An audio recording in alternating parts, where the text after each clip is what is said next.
welcome to my presentation on resolution of cross-cultural peer conflict among socioeconomically diverse university students. I'm Rocio Burgos-Calvillo. My co-authors are Patricia Greenfield and Yolanda Vázquez-Salgado. Issues concerning peer relations are important because these relationships have a powerful impact, both positive and negative, on university student development and adjustment. It has been found that cultural values play a role in the development of peer relationships. Furthermore, normative peer relations vary cross-culturally in adolescence and emerging adulthood.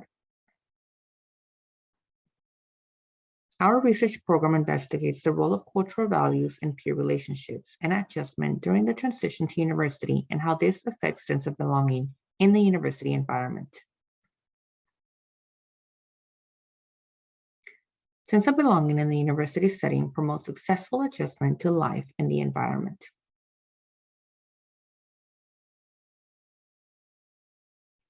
This was the first study in our research program.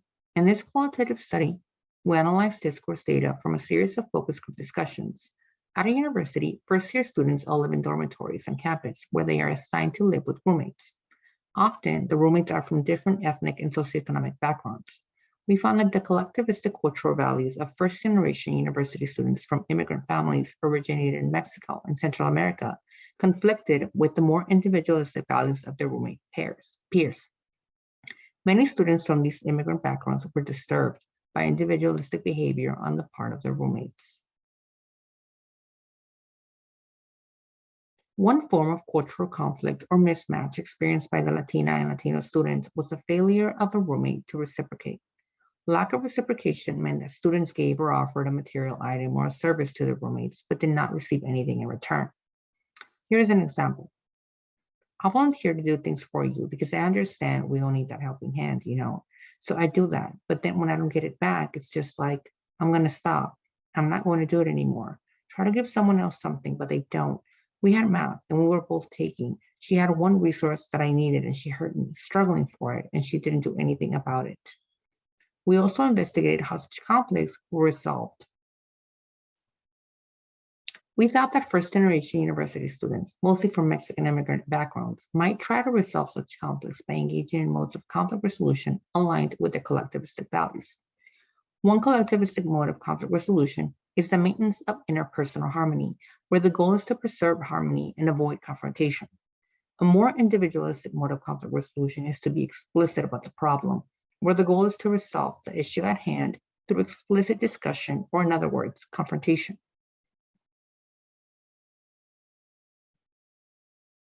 We hypothesized that the collectivistic value placed on maintaining interpersonal harmony would be connected to a non-confrontational, avoidant conflict resolution style on the part of our sample. We found that many of these students from immigrant backgrounds did indeed avoid explicit confrontation of the issues. However, we also found that more positive consequences for roommate relations resulted when students utilized explicit styles of conflict resolution, a more individualistic strategy, than when they engage in avoidant or implicit forms of communication to resolve the conflict. These findings became the basis for two large-scale survey studies carried out by my collaborators with a diverse sample of first-year students at the university. First, I will define first-generation university students. These are students whose parents have not received a post-secondary education degree. These students are usually from low-income backgrounds. I will also define continuing generation university students. These are students who have either one or both parents that have received a post-secondary education degree. These students are usually from higher income backgrounds. Their values are generally more individualistic than first-generation students. I will define peer-peer cultural value mismatch here, as it is important to understanding the study described next. Peer-peer cultural value mismatch is perceived mismatch between the collectivistic ideologies and practices of one student and the individualistic ideologies and practices of another within the dormitory during the transition to the university. In study one, the authors surveyed students at the end of their first year at a four-year university and found that being a first-generation university student was the main factor that related to students' likelihood of experiencing reciprocation mismatch, and that higher rates of reciprocation mismatch related to experiences of psychological distress, reports of academic problems, and lower grades.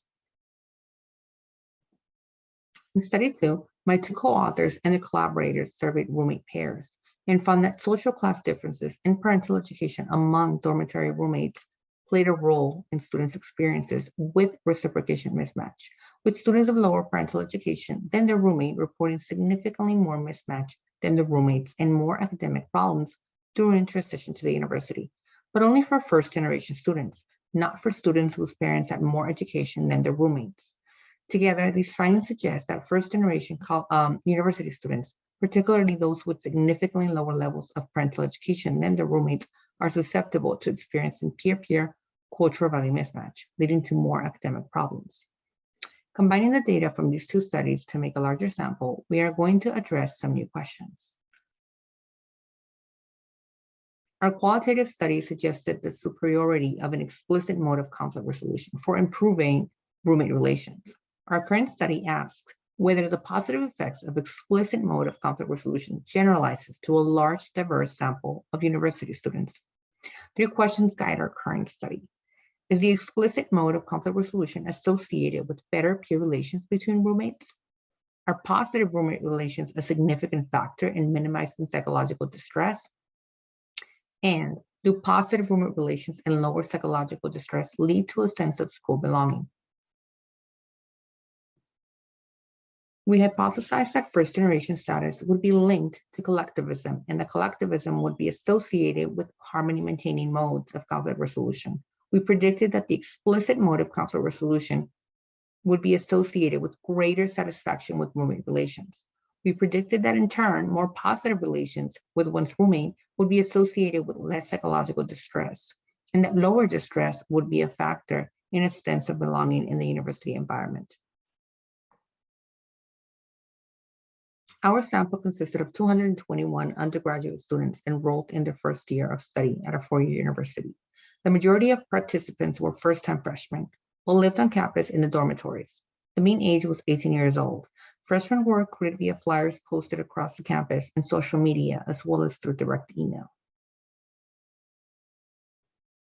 The majority of our participants were female, and about 1/4 were first-generation university students. The majority of students in our sample were from Asian, European, American, and Hispanic backgrounds. Now to discuss some of the measures we focused on in our study. The dependent variables were satisfaction with roommate and school belonging. Satisfaction with roommate was obtained through participants rating the extent to which they agreed with statements such as, I am satisfied with the relationship I have with my roommate, on a scale from 1 to 9, where 1 indicates not at all and 9 indicates very. School belonging was obtained through participants rating statements such as, I feel like I am part of my school, on a scale from 1 to 5, with 1 indicating strongly disagree and 5 indicating strongly agree. The next slide shows the independent variables that regression analysis indicated explain the most variance in these 2 dependent variables.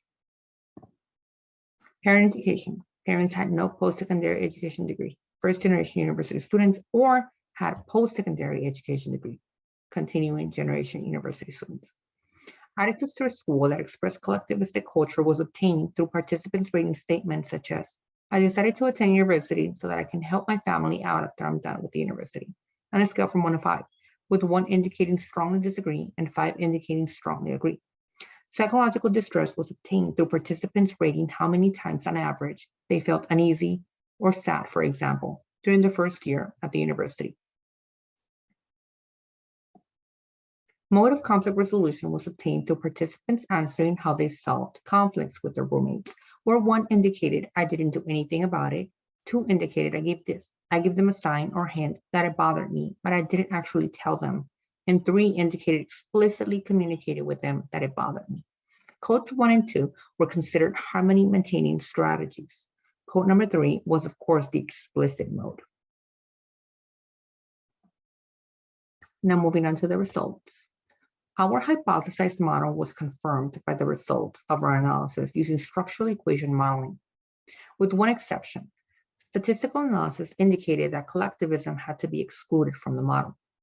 The model indicates that first-generation college student status is associated with harmony-maintaining strategies for conflict resolution, but an explicit mode of conflict resolution is positively associated with better roommate satisfaction.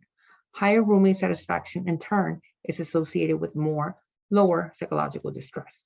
Lower psychological distress, in turn, is associated with greater school belonging. Now moving on to discussion. This structured program of work identifies a neglected barrier in peer relations, SDS disparities, that is specific to first-generation university students. At UCLA, our prior research has shown that most Hispanic students are first-generation university students from low-income backgrounds. Their families have origins in Mexico and Central America. First-generation university students at UCLA come from many other ethnic backgrounds as well. For example, a significant number are from families that originated in the Philippines. The question is, what can be done to improve peer relations for first-generation university students in a diverse educational setting? More importantly, our study suggests that learning to engage in explicit discussion about cultural mismatch issues can be very helpful in promoting positive peer relations in the living arrangements of university students. It suggests that improving roommate relations will have effects downstream in reducing psychological stress during the transition to the university life, thereby creating a sense of belonging in the university environment. My ultimate goal is to use this research as the foundation for research that will include an empirically informed intervention to help students overcome problems in peer relations that stem from social class disparities between roommates and among students more generally. Thank you very much, and I would like to thank Lucy Gonzalez for helping create the database used in this study.